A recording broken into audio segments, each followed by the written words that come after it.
చెప్పదలుచుకున్నా. ఆనాడు ఎన్నికలను అడ్డం పెట్టి రైతు బంధు చంద్రశేఖరరావు ఎగ్గొట్టి పారిపోతే నేను వచ్చిన వెంబడే మొదటి 3 నెలల్లోనే ఆయన ఎగగొట్టిన రైతు బంధులు 7,625 కోట్ల రూపాయలు మీ ఖాతాలో వేసి రైతులను ఆదుకున్న ప్రభుత్వం మాది. మీ ఖాతాల్లో జనవరి, ఫిబ్రవరి, మార్చిలో రైతు బంధు నగదు పడ్డది. కాంగ్రెస్ వచ్చినాకంటే ఓట్లు మాకేయండి. మీ ఖాతాలో రైతు బంధు పడకపోతే మీరు ఎవరికైనా ఓటు వేసుకోండి. ఇవాళ కూడా ఎకరాకు 5,000 ఒక పంటకు సంవత్సరానికి 10,000 ఆనాడు ఉండే. ఇవాళ మనము 10,000ను సంవత్సరానికి 12,000గా పెంచి రైతు భరోసా పథకం కింద రైతులను ఆదుకోవాలని ఇవాళ మీ ఖాతాలో పైసలు పడుతున్నాయి. 3 ఎకరాల వరకు రైతు భరోసా ఆల్రెడీ పడ్డది. భవిష్యత్తులో మార్చి 31 లోపల మీకందరికీ రైతు భరోసా పథకం నిధులు మీ ఖాతాలలో వేసే బాధ్యత నాది. ఈనాడు రైతు భరోసా ఎవరెవరికి వచ్చిందో ఆ కుటుంబాల ఓట్లు మాకేయండి. రైతు భరోసా రానోళ్ళు ఎవరైనా ఉంటే మీరు ఎవరికైనా ఓటు వేసుకోండి. మిత్రులారా, ఇవాళ ఇన్ని రకాలుగా రాజీవ్ ఆరోగ్యశ్రీ 10 లక్షల రూపాయలు పెంచినాం. మీకెవరికి లబ్ధి వచ్చిందో వాళ్ళు మాకు ఓటు వేయండి. ఇదంతా ఒక ఎత్తు అయితే, అదేవిధంగా ఈరోజు మా ఆడబిడ్డలు ఈడు ఉన్నారు. అక్క ఈడు ఉన్నోళ్ళు రాష్ట్రంలో ఎక్కడి నుంచి ఎక్కడికైనా పోండి, అత్తగారింటి నుంచి అమ్మగారింటికి పోండి, అమ్మగారి ఇంటి నుంచి ఆలయానికి పోండి.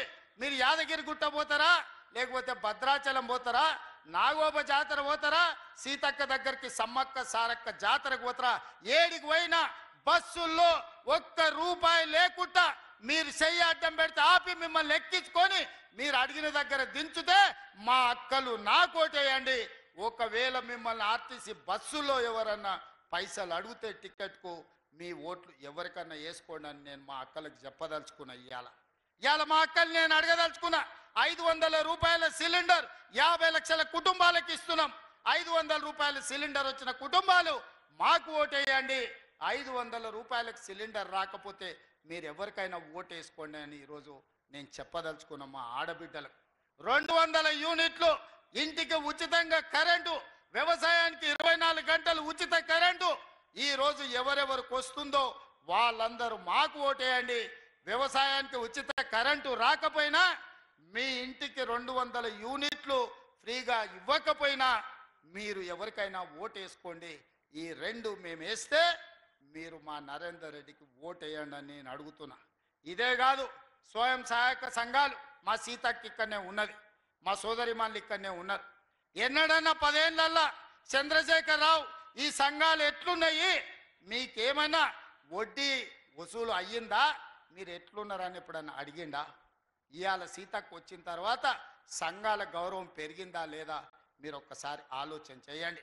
ఇవాళ సంఘాల వాళ్లకు అక్కడో ఇక్కడో కాదు, ఇన్ఫోసిస్, విప్రో, హైటెక్ సిటీ పక్కన ఐటీ కంపెనీల పక్కన శిల్పారామం కానుకొని మీరు చేసిన ఉత్పత్తులు అమ్ముకోవడానికి 100 కోట్ల రూపాయల విలువ ఉండే నైట్ బజార్ను 3.5 ఎకరాల భూమిని మీకు ఇచ్చి 150 షాప్స్ మీకు అక్కడ పెట్టి మీ ఉత్పత్తులను అమ్ముకునే విధంగా, ప్రపంచానికి మీ టాలెంట్ తెలిసే విధంగా నేను సీతక్క ఏర్పాటు చేసి ఉంటే మా ఆడబిడ్డలు నరేందర్ రెడ్డికి ఓటేయండి.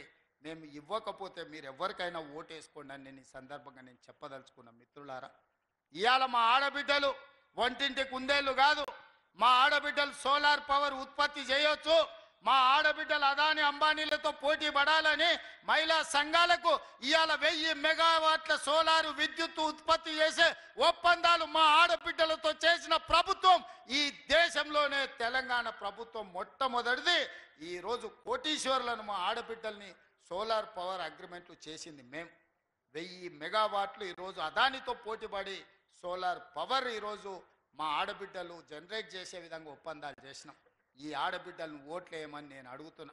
అదే కాదు, ఆర్టీసీలో పెద్ద పెద్ద కంపెనీలు బస్సులు కిరాయికి పెట్టేది. ఈసారి 600 ఆర్టీసీ బస్సులను ఆడబిడ్డలతో కొనిపించి కార్పొరేషన్కు కిరాయికి పెట్టి ఈరోజు మా ఆడబిడ్డలను వ్యాపారస్తులుగా చేసి 1 కోటి మంది ఆడబిడ్డల్ని కోటీశ్వరులను చేసే శపథం మా ప్రభుత్వం తీసుకున్నది. ఇవాళ ఈ 1 కోటి మంది ఆడబిడ్డలు మీకు మేలు జరిగితే మీ బిడ్డలతో ఓట్లు నరేందర్ రెడ్డికి వేయించండి. మా వల్ల మీకు ప్రయోజనం లేకపోతే మీరు ఓటు ఎవరికి ఏమని చెప్పినా నాకు అభ్యంతరం లేదు అని నేను ఈ సందర్భంగా చెప్తున్నా.